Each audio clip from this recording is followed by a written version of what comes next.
Hebreërs 4 vers 12 en 13. Die woord van God is lewend en kragtig.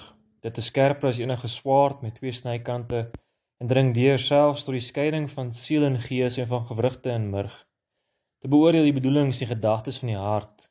Daar is ook niks in die skepping wat vir God onsigbaar is nie. Alles lê oop en bloot voor sy oë en aan hom moet ons rekenskap gee. Baie welkom by nog 'n episode van Evangelisasiestasie waar ek en Jacques en Daniel weer voortgaan oor gebed. Ons het in die eerste video gepraat oor wat is gebed? Is gebed belangrik? Ons weet dit is belangrik. As jy nie die video gekyk het nie, gaan kyk asseblief. En vandag staan ons stil by wat leer ons oor spesifieke gebede in die Bybel. So nou die dag toe praat ek ook met iemand oor gebede in die Bybel, toe sê ja, hy weet van een gebed in die Bybel, dis die Onse Vader gebed, maar daar's soveel gebede in die Bybel, en ons kan eintlik by almal iets leer. So ek het nou gepraat van die Onse Vader gebed, daar's die gebed van, of die hoëpriesterlike gebed van Jesus in Johannes 17, die Psalms is vol gebede, Paulus wat vir die kerk bid in Kolossense en in Efesiërs 3 vers 14 tot 21. So Daniel, Jacques, wie van julle wil vir ons voortgaan? Daniel. Ja, nee, dankie. Ek dink ook maar aan, daar's, soos jy nou sê, daar's baie voorbeelde van gebede en 'n mens weet dalk nie altyd waar om te kry nie.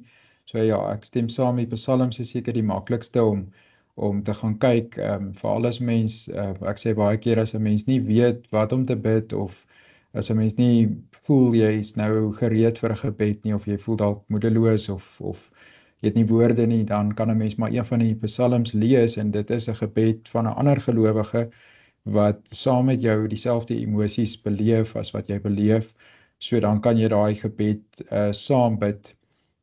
Ek het ook gedink aan Jabes se gebed. Ek het nou die dag in die gemeente weer 'n bietjie Jabes se gebed behandel, en hoe kort gebed dit ook maar is, wat hy eintlik maar net sê, vergroot my grondgebied, beskerm my, en die dinge, dat gebede hoef nie altyd hierdie geweldige lang relaas van woorde te wees nie. Inteendeel, dit hang af met watter gesindheid 'n mens bid, en dit sien ons baie raak in die woord. Mense emosies, ek het ook aan die koning Hiskia se gebed gedink, die emosie van verslaandheid en hartseer wat hy beleef het. So hy bid eintlik ook 'n baie kort gebed, maar sy trane sit op 'n mate daai gebed voort.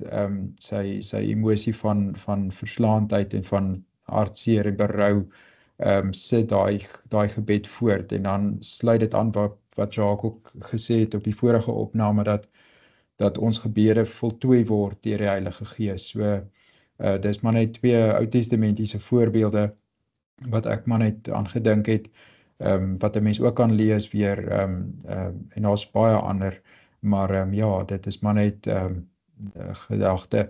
Ek dink ook baie keer is 'n gebed nie formeel om jou oë te sluit en 'n gebed te bid nie. Ek dink baie van die Bybel karakters het gebid sonder dat daar aktief staan en nou het hy gebid. Nee, dit was 'n gesprek met die Here.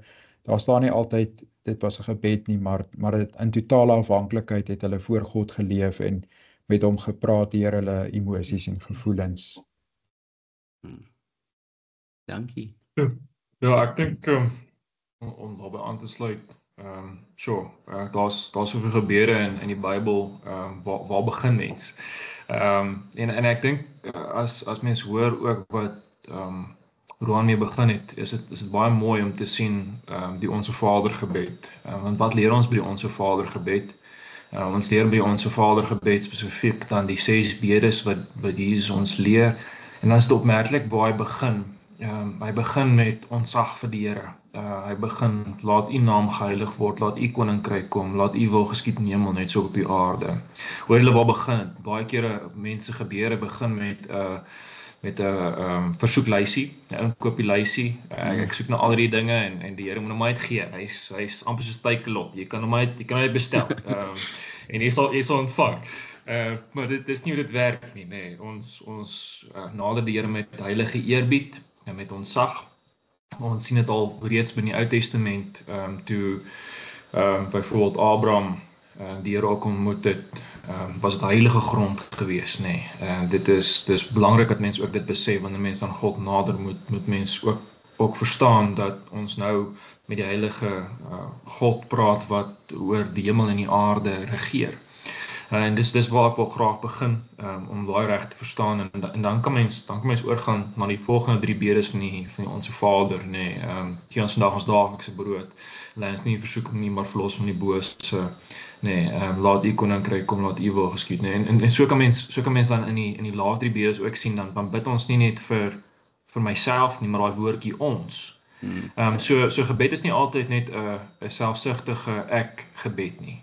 Gebed is ook baie mooi uitgewys dat dit 'n ons gebed is. So ons bid ook vir ons medegelowiges, ons bid vir ons regering. 1 Timoteus 2 sê ons moet bid vir ons regering sodat ons 'n rustige en stil lewe kan lei, nê. 1 Timoteus 2.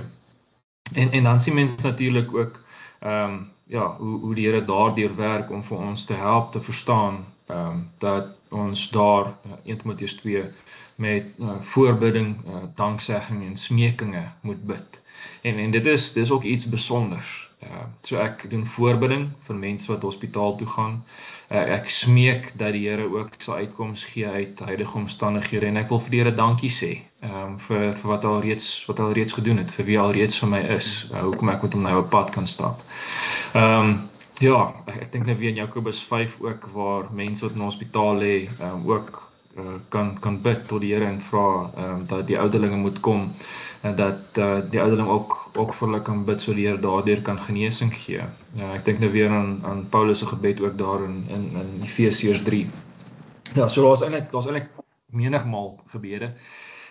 Ek het nou so 'n bietjie gaan ondersoek instel hoeveel gebede is daar in die Bybel opgeteken, en die getal gekry het wissel maar van mens tot mens af, maar daar's iemand wat gesê het daar's 221 gebede, 176 in die Ou Testament, en dan is daar so 45 in die Nuwe Testament. So ja, maar dit is, ek dink mense kan nog daar 'n bietjie byvoeg ook. Ek dink nie dit is heeltemal akkuraat nie, maar dit is om en by. So daar's menigbaar gebede, en dit maak dan vir mense ook dan troostryk om te verstaan dat mense by hulle die gebede wat daar reeds opgeteken is, kan leer hoe ons dan ons gebede ook kan inrig. Ja, en wat vir my wonderlik is van gebed, is jy kan in elke omstandigheid waarin jy jouself bevind, kan jy bid. Partykeer dink mense, jy kan nie bid wanneer dit swaar gaan met jou, of ander mense sê nee, jy moet net bid wanneer dit goed gaan met jou, maar ons sien soos in die psalms wat Daniel ook gesê het, daar is pragtige gebede, en dan partykeer dan praat hy oor die goedheid van die Here, en dan kom die psalmdigter, dan praat hy oor, of dan bid hy, mens kan sien hy die worsteling met God, en dan eindig hy meeste van die tyd met hoe die Here sy gebede beantwoord het. Dan is daar gebede wat afsluit sonder 'n beantwoording van hulle gebede. En dan klink dit nogal so, die psalmdigter is besig om deur iets te gaan, en dit lyk asof die Here nie sy gebede beantwoord nie, maar in al die gebede wat ek nou al so vinnig gelees het, sien mense in die eerste plek die afhanklikheid wat hulle in die Here het, maar ook die vrymoedigheid wat hulle het om na die Here toe te gaan en met die Here te praat. Jabes wat praat oor grondgebied. Iemand het vir my nou die dag ook, ons het gepraat ook oor Jabes se gebed, wat ek het eendag daaroor gepreek, en ons het so 'n preekbespreking terwyl ons nou die kollekte opneem, en toe vra iemand, maar is dit nie baie name it en claim it voorspoedsteologie om vir sulke goed te bid, dat grondgebied moet vergroot nie, maar toe het ek nou dit verduidelik, so baie keer dan voel mense al so half van, nee, ons kan nou nie daarvoor bid nie, maar eintlik, mens kan na die Here toe gaan met enigiets, Jacques ook nou goed uit die Onse Vader uit, gee ons vandag ons daaglikse brood, ons mag vra, Here voorsien in ons daaglikse nood, maar dit is belangrik as ons besef, en as ons gaan kyk na die verskillende voorbeelde in die Bybel, jy bid nie net vir een ding nie, baie keer is mense se gebede, jy bid elke keer presies dieselfde, maar mens kan uiteindelik verander, met daar moet, deel van jou gebede moet wees danksegging, om die Here te loof en te prys. Hoeveel keer het ons al gebede gehoor van mense waar hulle net in verwondering staan en vir die Here vertel hoe wonderlik hy is.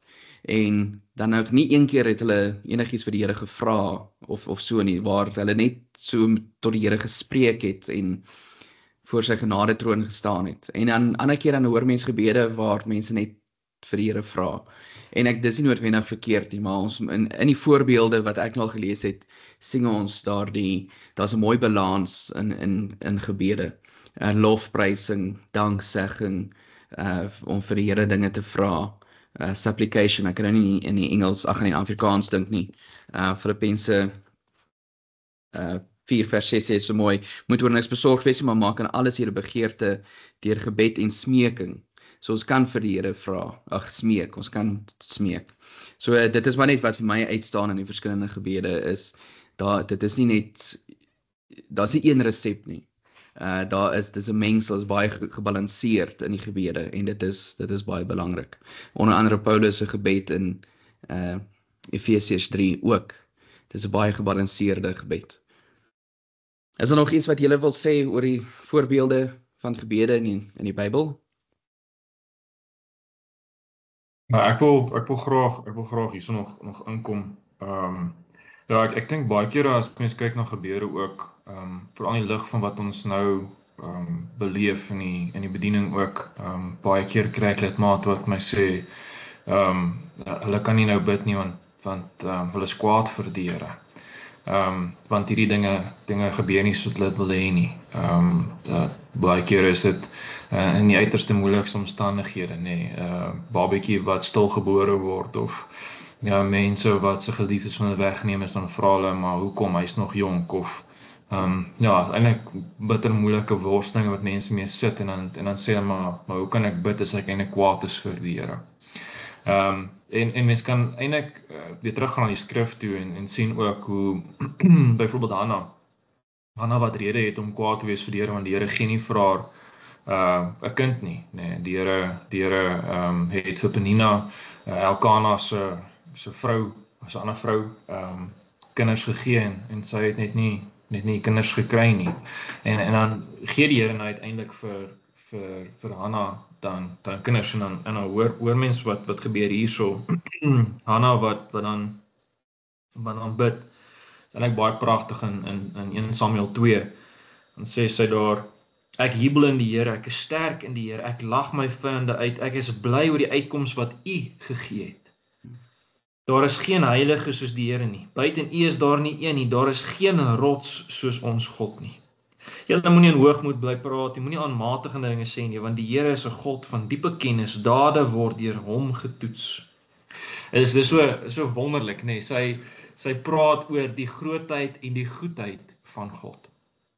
En daar het die Here baie mooi ook vir haar die vrymoedigheid gegee om te besef, maar kyk, as mens op die Here vertrou, want dit is eintlik wat gebed is, ek sit die worstelinge wat ek het, sit ek in die hande van die Here, en ek vertrou hom om die uitkoms vir my te gee. En dit is wat geloof ook mee gepaard gaan, is vertroue in die Here.